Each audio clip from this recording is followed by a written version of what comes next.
Hi everybody, my name is Mike and welcome to Making Layers.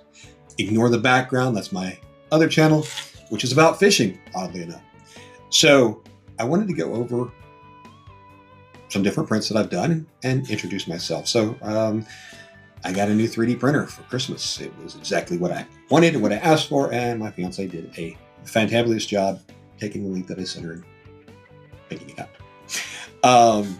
I've got some different prints. I want to start off with some stuff that I'll call original. AI started it. I finished it. If you don't think AI is generated stuff is good, okay. And before I start, I do want to tell you, one of the things that I do a lot of is posting deals.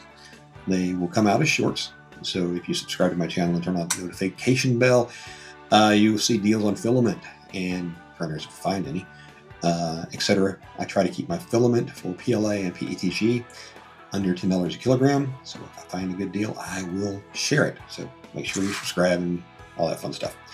So start off anything that I downloaded and printed. I will leave links in the description. So the first thing I want to show you is my cat planter.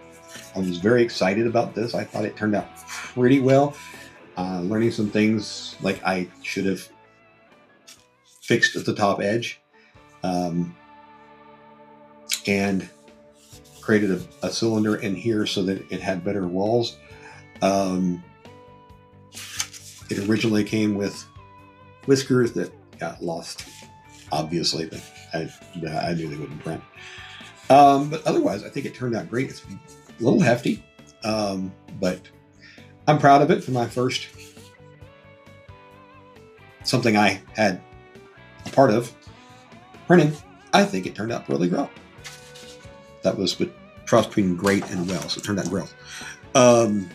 Second one. So this is a two color. You got the blue and the purple. It's an owl, and it was also going to be a planter until it came out this size, and now it's going to be a pencil holder. And I don't know if owls are supposed to have tails, but this one does, and I think that's fabulous. It can identify anyway. It can be an owl cat. I don't care. It all works out. Here's one more that I printed out. You learn as you go along, right? I think we all know that we're learning as we're going along. So it's a two-piece model. It is not supposed to be that way. It is supposed to be like so.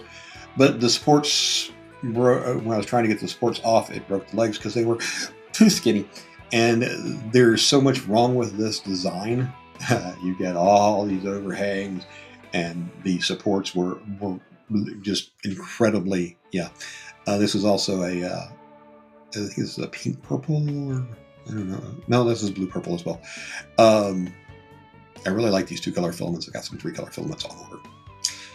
But yeah, learning as we go, right? Let me make sure. Yes. So there's one more that is not Valentine's Day related, so we'll get to that real quick. It's just a little drawer you can mount under your desk. It's probably only about an inch or so tall, and so these are where the rails ride. Let's see if I can orient this correctly. So this is going to go mounted to the underside of the desk and then slides around. You've got one for each side, and then if you want to put two side by side, you've got this piece that again, this mounts to the underside of the desk. You got one drawer on this side, and then it also works as a support for the other side of the next drawer. Thought that was really cute. We'll find a use for it. Now let's go through some Valentine's Day stuff. So start off with dragon eggs. 3 of them. And then needless to say, I like this one a lot. So it unscrews. So you can put stuff in there. It's a little bit artifacting at the top, or I don't know what you call it, failing bridging, whatever, because I didn't use a support, which the instructions said you didn't need them. And there's this little rosy looking thing up there because of it. Nothing bad. The threads are really good on this, and when it closes up, you can't even tell that there's a line there. There's what the line is for it to come apart. So this was, I thought it was red until I got this red.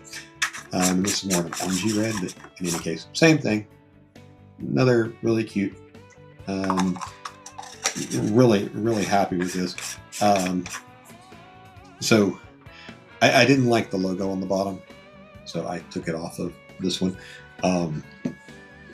That just mainly to see if I could. I'm learning my way around the different stuff. I blew this one up.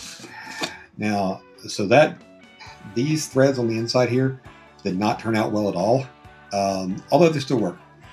And again, the bridging at the top is pretty ugly.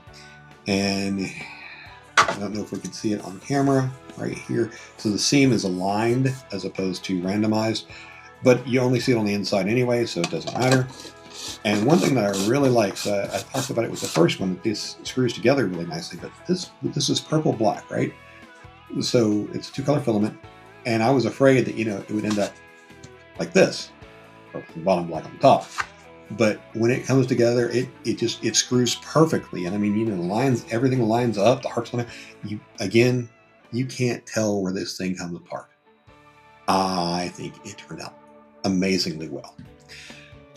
So I have a heart tea light. This is pretty light. The base probably uses as much filament as the whole heart. The tea light, the ones I got from Amazon, it's not a snug fit. I mean, it fits, but it's not a snug fit. So, but it's really just going to, sit on your desk with the light in there anyway. So it doesn't need to, Anyway, what would Valentine's Day be like without an articulating dragon? This is actually the only articulating dragon I have made yet. And it's got a little heart for the tail, and there's the scales on the back. It's got a heart and a little pretty face. And all in all, I was really impressed with how this turned out. So this is the first articulating design I've printed. And there was no cracking that needed to be done. When this came off the bed, it was already slinky. It was really good. And a little bit of stringing and such up here on the horns. Nothing that a little extra work won't take care of. So here's a Valentine's vase. It's got hearts all over it. This is printed in vase mode, which means that it has a very thin bottom. This does not hold water, which kind of defeats the purpose of the base. It's also kind of heavy. It's about 0.5 kilogram of filament used for this. And that's because even though everything's a single line, you've got all of these flutes going around it. So it took a good amount of time, and it took a good amount of filament. This is something that, if you've got a slender vase that you could, with flowers and stuff, you could put it in there. But as far as, a planter or something like that, anything that you're going to actually want to put water directly in, or a real vase, not what you want to do. I don't know what I'll call this one, maybe a heart tree. The description online wasn't very helpful either, or the file name. But it's really cute, just sits on your desk. Yay. It's cute, easy to print, lightweight, doesn't take a lot of filament. This is an I Love You photo holder. So you need a 4x4 inch photo, and it prints in 2 pieces. This back square is one piece, and then this is another. You glue these together.